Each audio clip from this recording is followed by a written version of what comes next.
Yo, yo, yo, it's your girl and boy CT. I'm Cindy Barnes. And I'm Travis Barnes. And we are the founders of the Overcomers Podcast. Sponsored by Journey 333. That is a place in mind, body, spirit that helps you with fitness, coaching, and nutrition to look better, live better, and feel better. We produce these episodes every week for your enjoyment to help people to overcome adversity and live their dreams. Yo, yo, yo, it's your girl and boy CT. I'm Travis Barnes. And I'm Cindy Barnes. And we're the founders of Journey 333 and the founders of the Overcomers Podcast. Journey 333 is the sponsor of our show, and that is a place where you can go to look better, live better, feel better. That's one of the threes. There's fitness, coaching, and nutrition, and it's mind, body, and spirit. Today, we got Pete Holman in the house. Whoa! He's a national taekwondo champion. He's an inventor. He's a presenter. He's an author. He's a personal friend, fellow masterminder. Love this guy. Can't wait for you to meet him. Pete, welcome to the show. Yay. Hey, this is a special time, folks. Thanks for having me on this one in a million podcast. I'm pumped. Thank you, Pete. Thanks for being on here. You know, Cindy, I know that we want to go deep. You know, Pete, a lot of people know that you are this awesome presenter, that, you know, you're just, you're a national taekwondo champion. You're a man's man. You're our kind of guy, you know? Are. Yeah. But we want to ask him. Right. Yeah. So Pete, now with everything Travis just said, all the accolades, there's a ton for us to get to, but let's start back at the beginning. Let's start back when you were in school. Tell us a little bit about how you grew up, how things started for you, and then we'll kind of go through the years and get to where we are today with all the things that you've accomplished.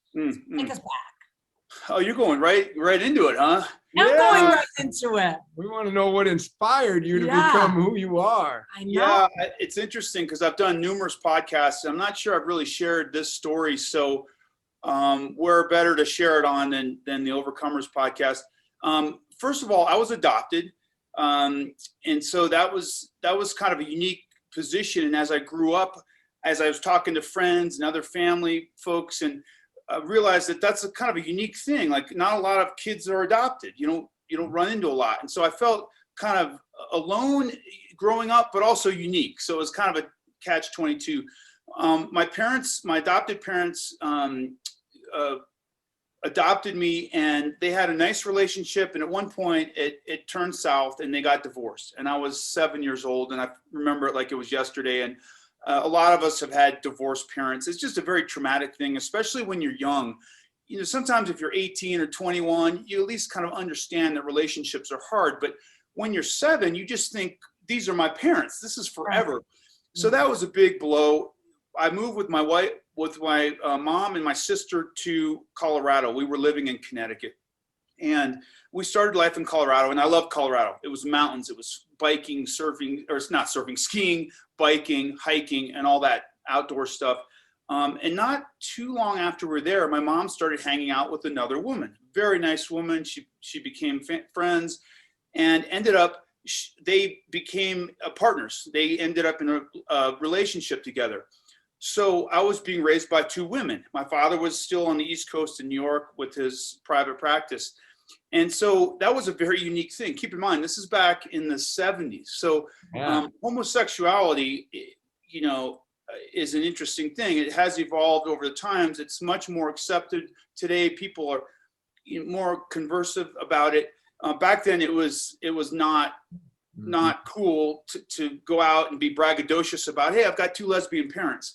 Right. So it set the stage, not having my father around and having two women in my life. And by the way, I had a sister, so I was really around three women, which was at times great, because there was nurturing and all that. And then other times you kind of like, where's the male role model, Sure. And so in middle school, I was picked on, I was bullied. And I'll never forget, in 8th grade, and one day these guys did not like me. And for all the other reasons, I lacked a lot of security and confidence. My ego was really diminished. And so I guess I was a good target to be picked on. And they locked me in a locker, a small locker, athletic locker, at the end of the day. And so I kind of thought they were joking, and they were going to put me in there and then they were going to let me out. And they left. I mean, it's the end of the day in school, and all the kids are left, gone. I'm in there, and I hear this janitor kind of, mopping the floor in the back, and he slowly comes by, and I'm embarrassed. I'm ashamed. I'm humiliated. You know, like I'm 13 and I'm trying to become a man. And here I've got lesbian parents. I'm with 3 women. I'm trying to find, my father's not around. I'm trying to find my manhood. And it has just been stripped from me in one instant by some bullies that threw me in the locker. And this janitor must have heard me whimpering or you know, I didn't want him to find me. I literally was like, I'm cool here all night. You know, it's kind of cozy. I'm comfortable in here. And this guy heard me and he said, hey, son, what's going on? And I was quiet. And he opened up the locker, let me out. And a tear came down my eye, you know. And I didn't want anybody to see me like that. And this guy was so cool, man. He was like this older black dude. And he said, hey, man.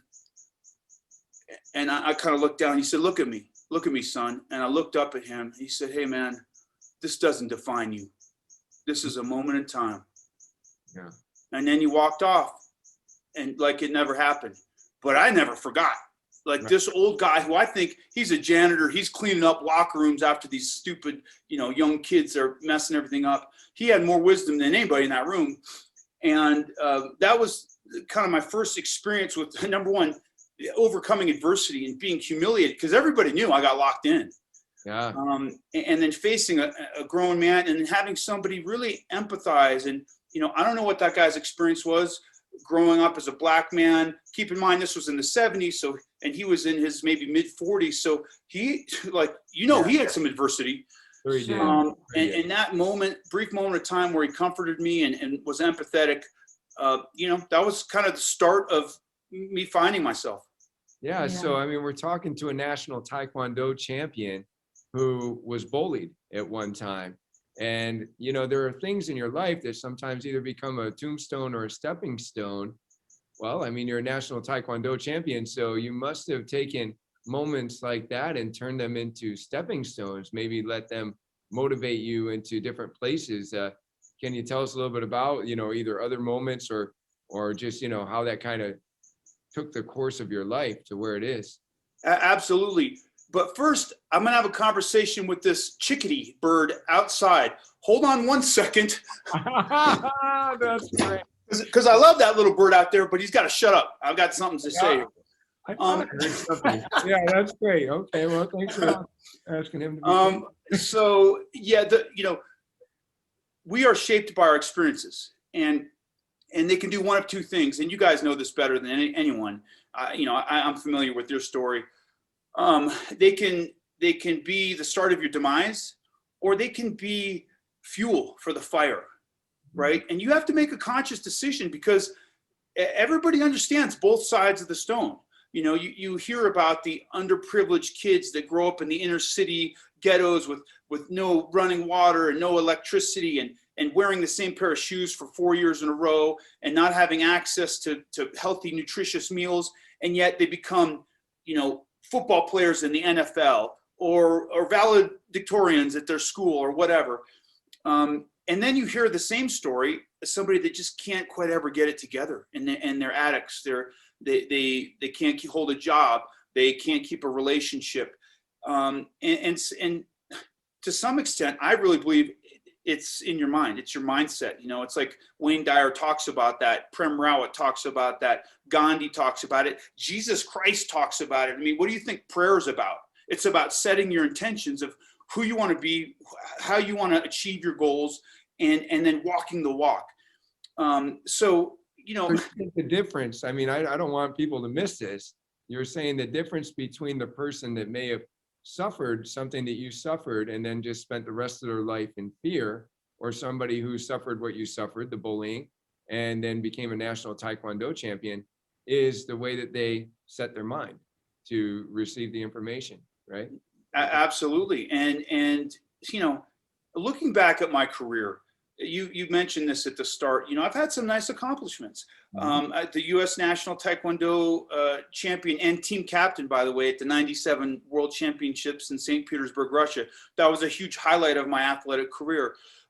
Graduating from graduate school, getting a master's degree in physical therapy. That was a huge highlight. By the way, I did that both of those in 97. So I was in graduate school trying to get my degree, my master's degree, which is not easy to do, especially when you got a bunch of rocks in your head like me. And at the same time, I'm competing at the highest level in amateur martial arts. And then, you know, my finding a job at an elite medical facility in Aspen, and then creating my first product and the Rip Trainer and the Nautilus Glute Drive. If you don't know about that stuff, I do a lot of product invention.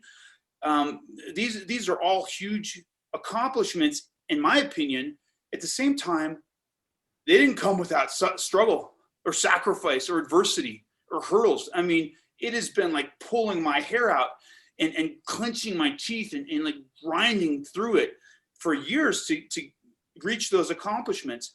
So everything that has happened good in my life, and it's not just business, it's my relationships, having, you know, a daughter, raising a daughter, it has come at the hand of adversity.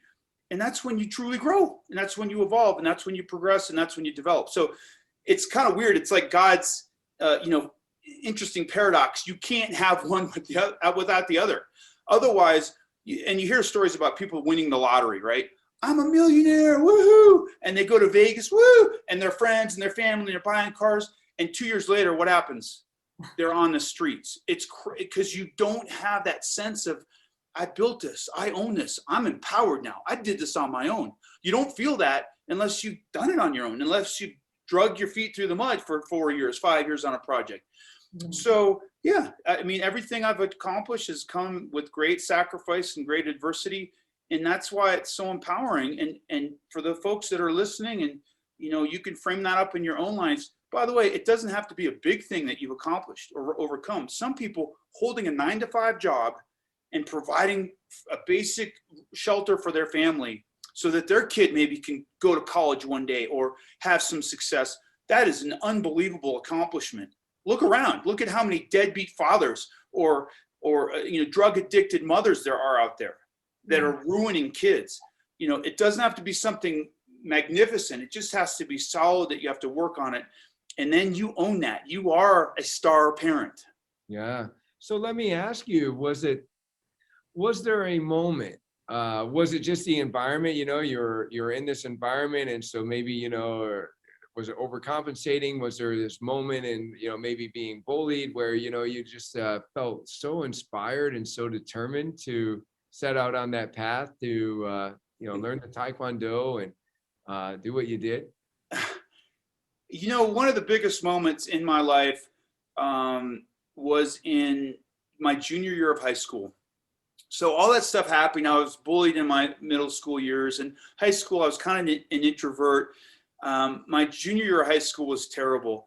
I mean, folks, can I say this? I smoked more weed than Cheech and Chong. And that is the true story. My junior year of high school, most people don't know that. They think I'm some square blockhead jock. I was a bad dude in high school, just not on the right path, not hanging out with the right people. Didn't play one sport my junior year. I was lost. So I'm cleaning out my locker. It's literally the last day. And what's in my mind? I'm like, I'm going to go get high. I can't wait to be out of this stupid school. I hate school. My GPA fell, you know, to the floor. And I'm walking by the strength and conditioning room because it was right by my locker. And there was a big sign on the wall. It said, you know, training for next year starts now, with now in like capital letters, you know? And so I was like, huh. And I was looking in the window and I saw like Jeff Musselman and Ron Kaiser and all these dudes working out, and they had their shirts off and they looked yoked. And I was like, man, and I was impressed, but I was also really intimidated. I didn't lift weights. I didn't know what to do. And I start to back away from the door, and the door swings open like violently. And there's this coach there. And he's like, what's up? I was like, he's like, are you going to train or are you going to stand there looking stupid? And I said, I guess I'm going to train.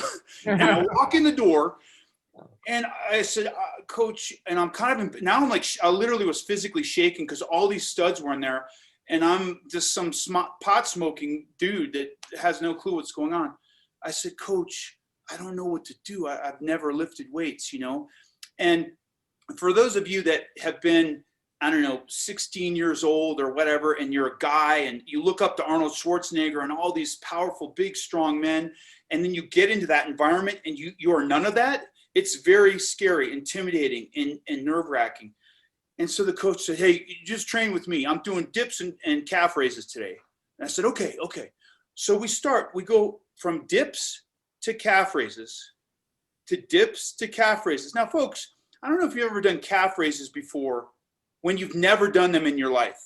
And then you proceed to do 8 sets in a row. I couldn't walk. I literally, it was like I was on high heels for the next 2 weeks. Right. And then from the dips, my costal cartilage was like ripped off my sternum. So in one hand, this was the worst strength coach I'd ever met. But on the other hand, he fundamentally changed my life, because that day he could have just said, piss off, get out of here. You're wasting my time. He figuratively and literally opened the door to fundamentally change my life forever, because that was the day I started working out. And for my senior year, I said, man, I'm playing football. It's my senior year. I quit pot like cold turkey that day. I quit drinking. I told my friends, hey, I'll hang out with you, but I'm not doing all this stupid stuff. I ran every single night. And my senior year, I started football, and I wasn't really that good of a football player. And I was young. I developed late.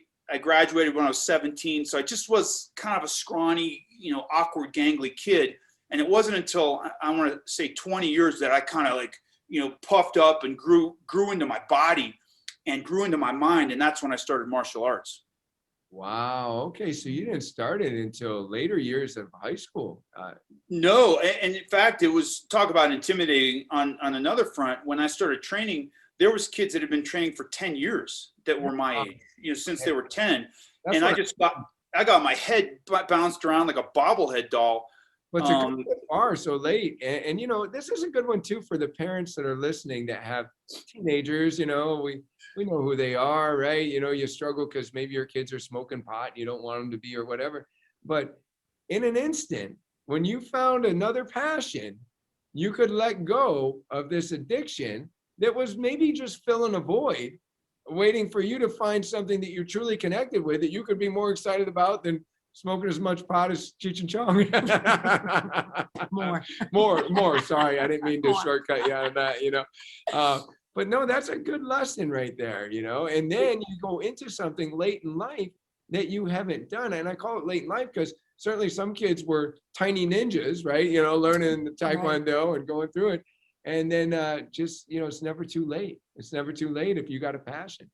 It's 1,000%. And it's also a great lesson for adolescents or parents of adolescents out there, that we have very different developmental processes and cadences. And, you always remember in high school that one guy or gal that was, fully developed, and the guy had a full beard, when he was 16 years old, and you had muscles and traps and, strong athlete. And then there's kids like me that, gosh, they just can't find their way. And all of a sudden at like 19 years old, it's like, what happened to Holman? I filled out and I started working out, and I just needed that catalyst to get me on the proper trajectory. So patience, hard work, dedication, perseverance, and indomitable spirit. Just that belief that I don't care what happens in my life, I'm going to make it happen. It's up to me. Yeah. You get connected with your body, and it takes you on a great path. You become a physical therapist, and then you become an inventor. We talked about the rib trainer, the glute drive. Let me ask you, what has been your greatest challenge along the way that you think has been maybe a defining moment in your career? Because you've presented for a lot of major fitness education, and you put out a lot of education on your own. And I'm just wondering if there was a defining moment. It could be a challenge, or it could just be a moment that really helped to shape your career. Without a doubt, my first product. So I'd been practicing therapy for a few years, and I was in the clinic one day, and there was, I couldn't find a foam roller. It's as simple as that. And I get frustrated. I'm like, I've got an agenda. I want to be efficient. I want to be effective with my patients. And I couldn't find my gear. And it was strewn all over the floor. There was Bosu balls over here, foam rollers over there, elastic cords over there, underneath the tables. And I said, wouldn't it be great if there was a rack or something that would organize all this stuff? And that's when I first had this idea. I'm like, why can't I make a rack? And I'm thinking just for the studio so I can never lose anything again. And I went and I drew stuff up, and it was called the functional training rack. And nobody knows about this product because it failed miserably. Although it set a precedent. If you look now online, you can find racks that hold, in fact, Life Fitness even makes a rack for kettlebells and weights, and it has stability ball holders, hoop holders on the side.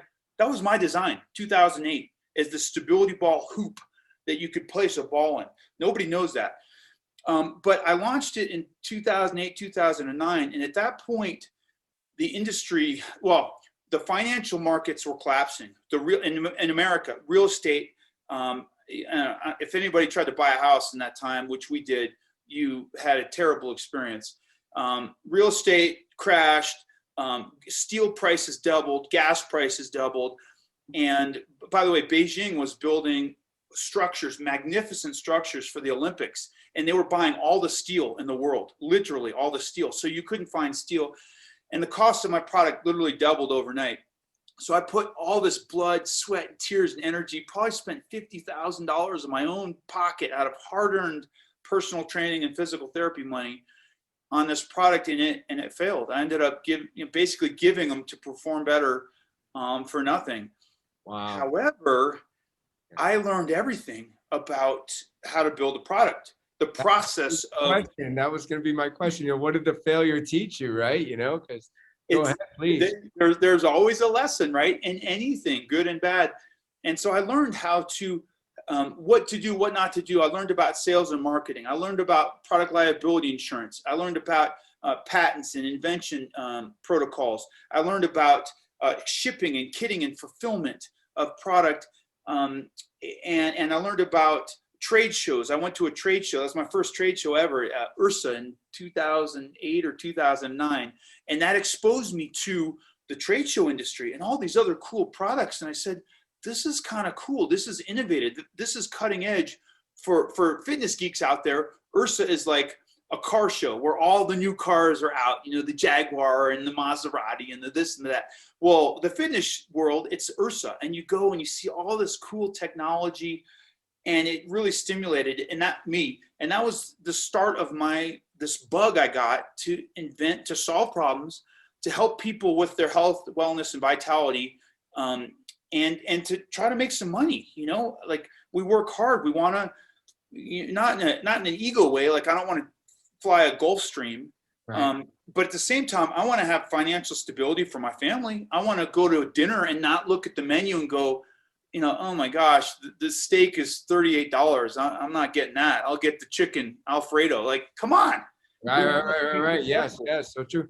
So no losses, only lessons. There's a great little takeaway there. And then you're later on down the road. I love the story, for those that actually work out in the gyms or listening that, are experiencing different TRX products. You were the one behind the RIP trainer. How did that happen?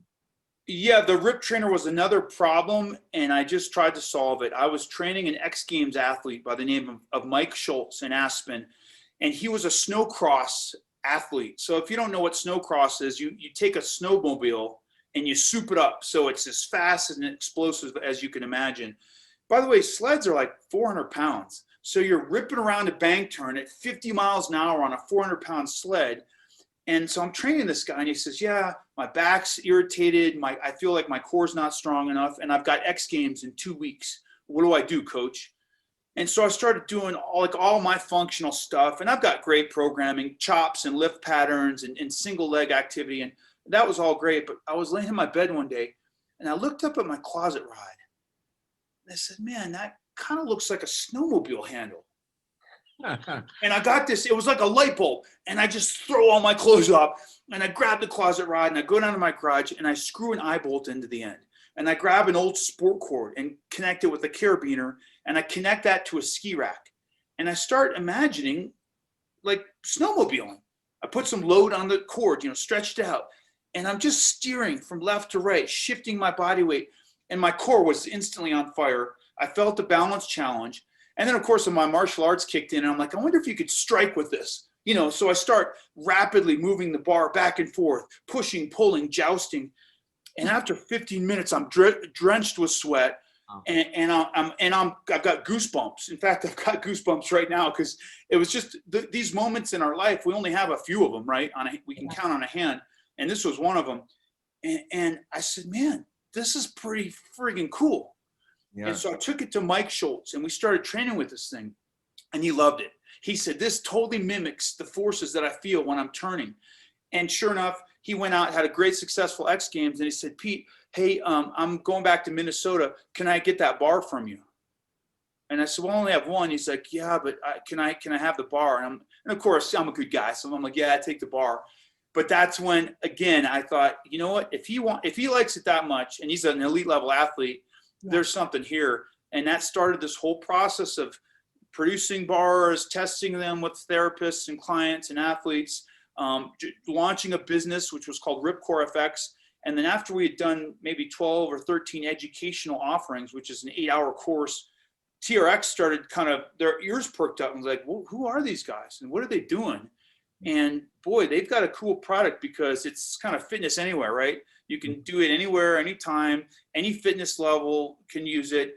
You can use it for strength. You can use it for mobility. You can use it for balance. You can use it for speed, acceleration, and power. And we started having some discussions with them, and they ended up acquiring the company. And that's when I started working for TRX. That's awesome. You know what I love about the story that you were just telling is that everything was coming together, right? Yeah.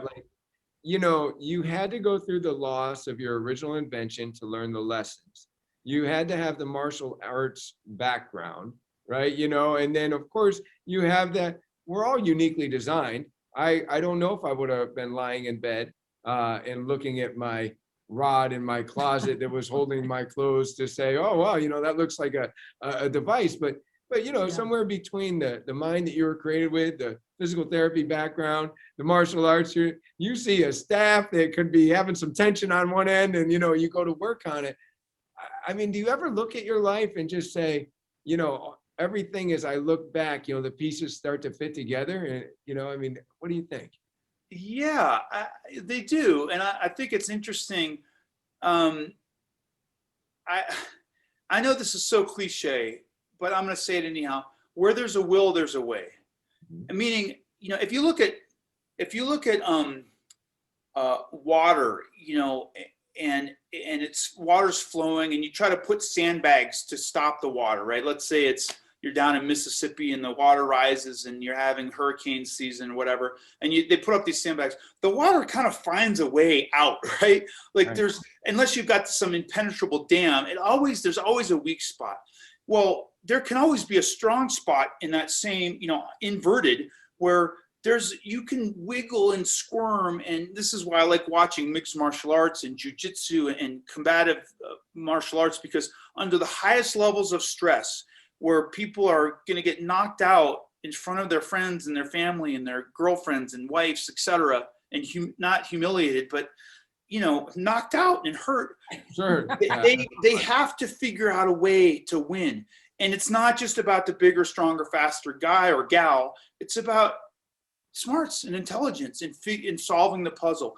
So I've always just, I guess, like to solve puzzles. And I always feel that there's a lot more that we can do than we give ourselves credit for.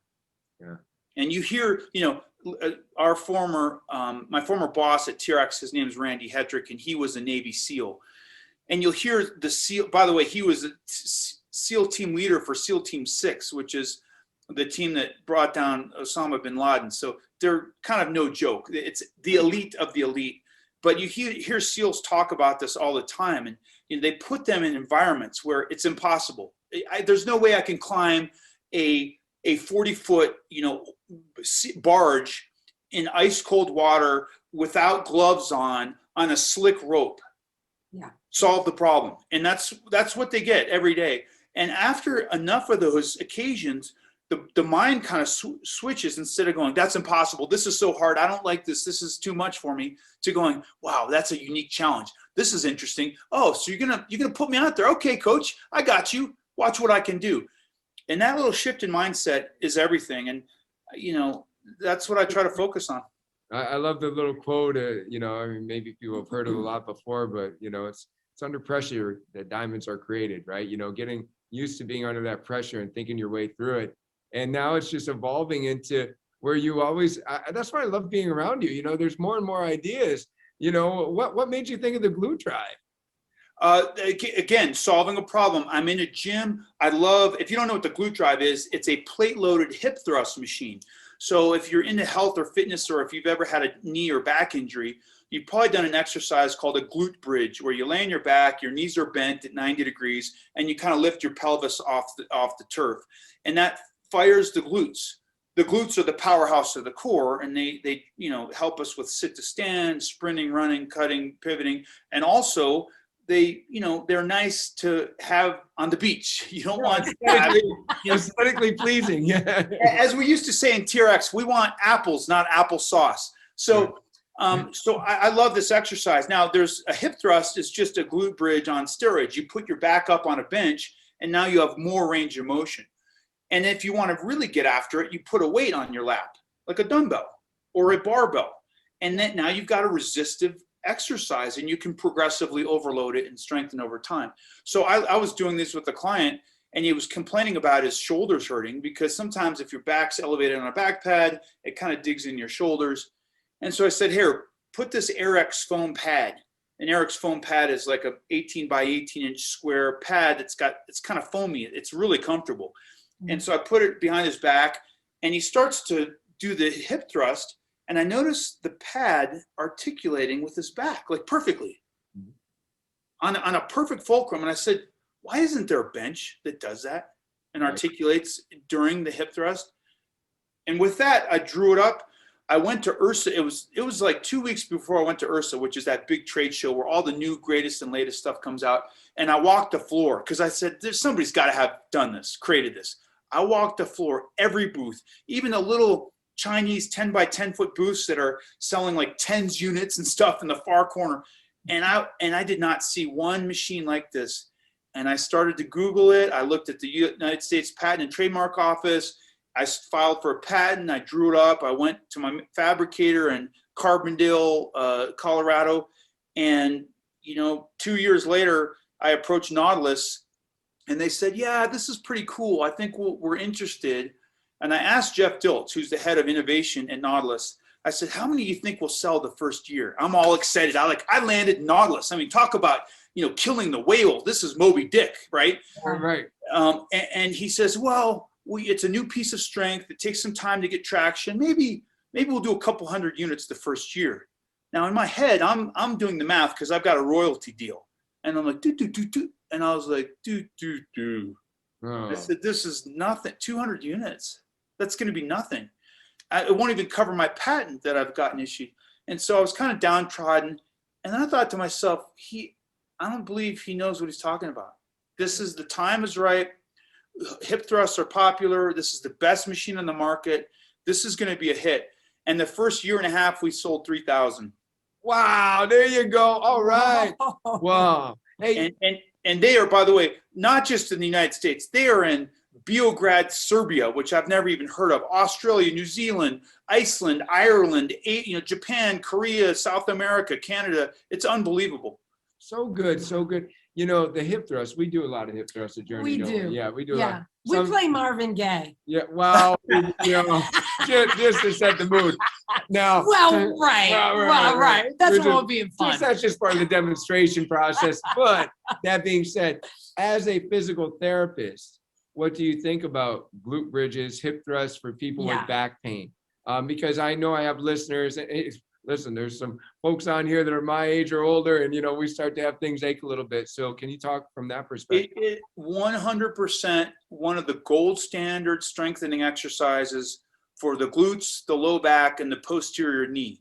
So I don't care what kind of stuff you got going on with your knees. If you can't do a squat, I guarantee you can do a glute bridge or a hip thrust. If you have low back pain, you've got to strengthen up that posterior chain.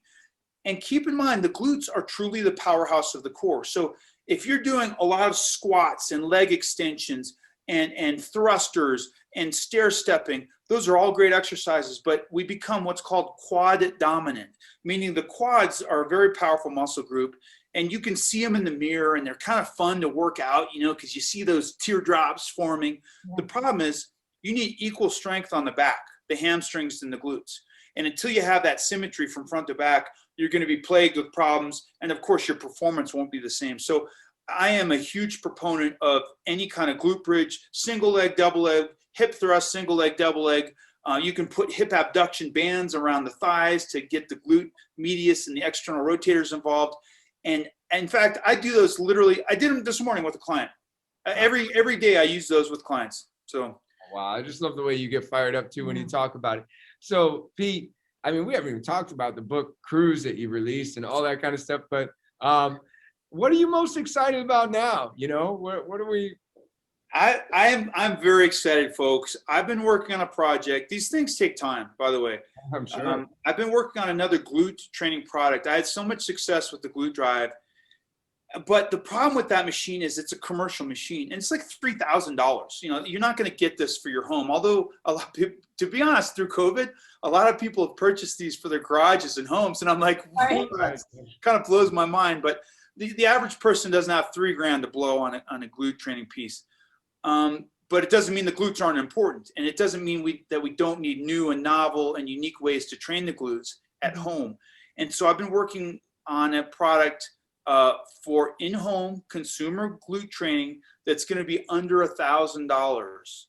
And I'm telling you guys, mark my words, this is the first I've talked about this on any podcast or anything. This product will be my greatest product to date, and I think it could be an international success. I honestly have that much confidence in it. Wow, so awesome. I love, you know, I don't know about you, but like when I'm hearing him talk, I get like this image of like being in the lab with Pete and seeing his latest invention, you know, right? Almost like Back to the Future, right? There was Marty and Doc, right? You know, you're like Doc, you know, and I just want to see what's going on in the lab. You know, what's he creating now? Oh, so cool, so cool. You know, Pete, people may not know where they can get the different educational information. You're always putting out some very cool stuff about exercise technique, and there's just a ton of reasons to follow you, being a presenter, an author, an inventor. How can people follow you, get in touch, whatever? Yeah, it's great. I mean, I guess the best stop for one-stop shopping is my website, which is PH1, which is my initials, Pete Holman, PH1, the number one, ph1performance.com. And it's got my Instagram and Twitter and stuff. But my Instagram is Pete Holman 1, the number 1. And quick story behind the 1, because people think, oh, that just was a name that was available. So in my martial arts training, after 2.5 years, I received my black belt, which is called the first dan. You're a first degree black belt.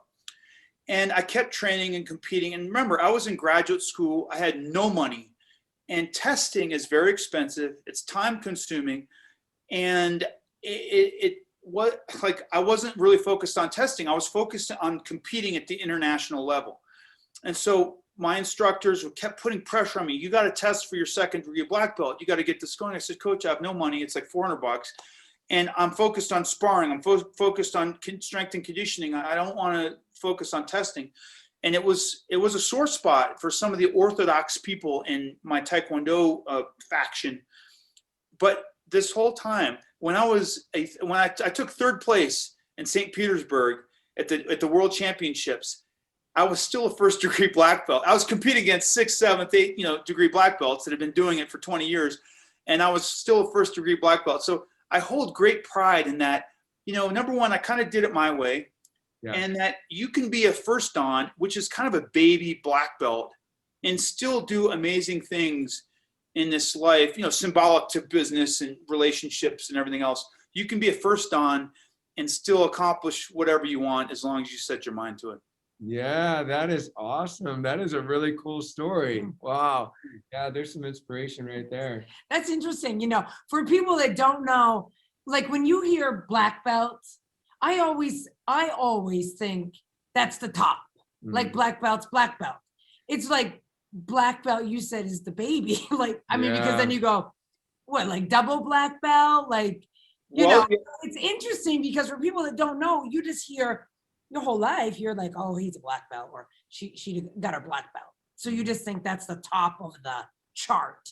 You know? Yeah, that's it's kind of like you're a baby. You're a fetus, you know, and you're just starting. You know enough that you know you suck, basically. Because up to then, you think you're a badass. You know, you're a blue belt, you're a red belt, and you think you're pretty cocky. And then you get to be a black belt, and people start treating you differently. They expect more out of you. In sparring, the sparring intensifies.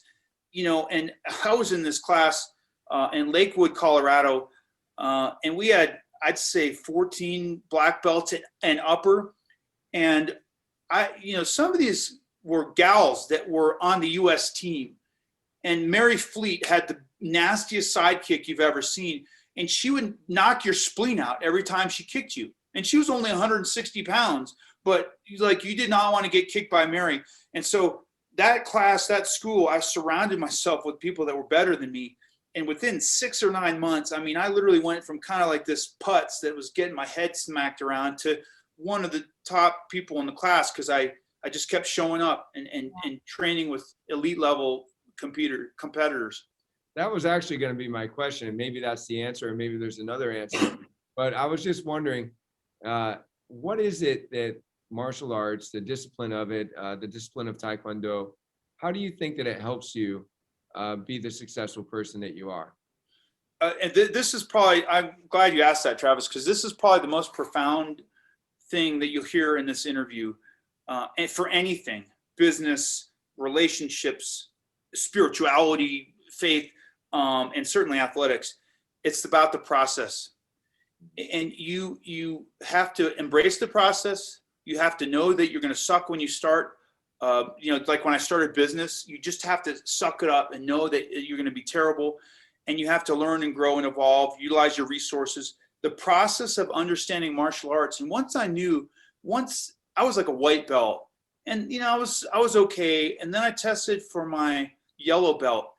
And by the way, I didn't mention I was a pretty good soccer player. I was on a competitive soccer team before, like my real teenage developmental years. I was really good at soccer, and I was a goalie, and I was great with my feet. And then soccer, I guess, wasn't cool, and I tried to play lacrosse, and then my junior year, you know what happened there. But my background was soccer. If you remember Kobe Bryant, his background was soccer. And so about my yellow belt, they would ask me to do like a kick. Like, hey, this is a really hard kick. This is a side kick. We usually don't teach this until you're further along, but here, just try it, Holman. And I, bam, side kick. And the instructor's like, do that again. Bam, side kick. He's like, how are you doing that? I'm like, I don't know. Because I was used to running full speed on a soccer pitch and having a ball cross the field and try to kick it in midair. And so I was very dexterous with my legs and my feet. And so once I started to understand I had some gifted talent in this, I just immersed myself, and it was all about the process. The coach said, hey, you got to stretch every day. What did I do? I stretched every day. Hey, you got to strength and conditioning, work on speed, power, explosiveness, balance. What did I do? I got a personal training certification to learn how to do all that stuff. Hey, you got to have the mindset of a champion. What did I do? I meditated. I read Bruce Lee books. I surrounded myself with Kung Fu movies, and I just immersed myself in that process.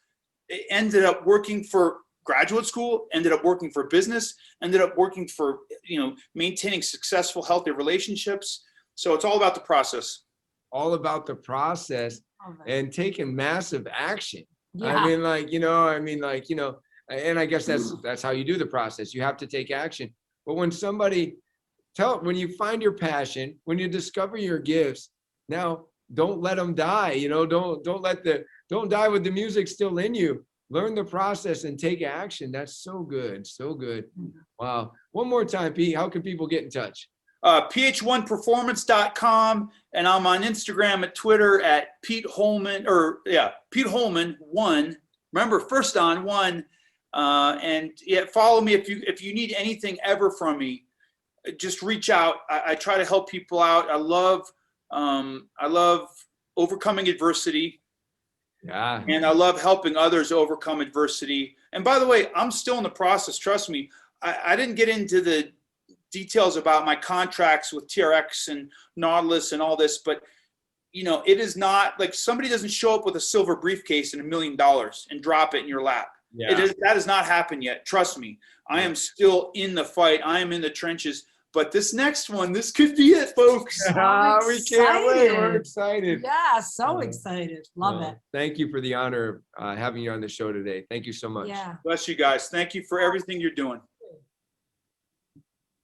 Hey, thanks for tuning in to the Overcomers Podcast, sponsored by Journey 333. When I am not hosting the Overcomers Podcast, I am working at one of our fitness franchises so that I can continue to help people overcome adversity on a daily basis. That's right, people come to the Journey 333 fitness franchises because they want a coach in their life. They want somebody to help them overcome the adversities of life, motivate them to higher levels of greatness, bring out their potential, help them lose weight, get off medications, fight depression, fight anxiety. That's what we do on a regular basis. If you feel like you want your life to be about helping more people to overcome their adversities, if you feel like you're an overcomer and you want to create more overcomers, then maybe owning a Journey 333 franchise would be for you. To find out more, go to www.journeyfitness333.com.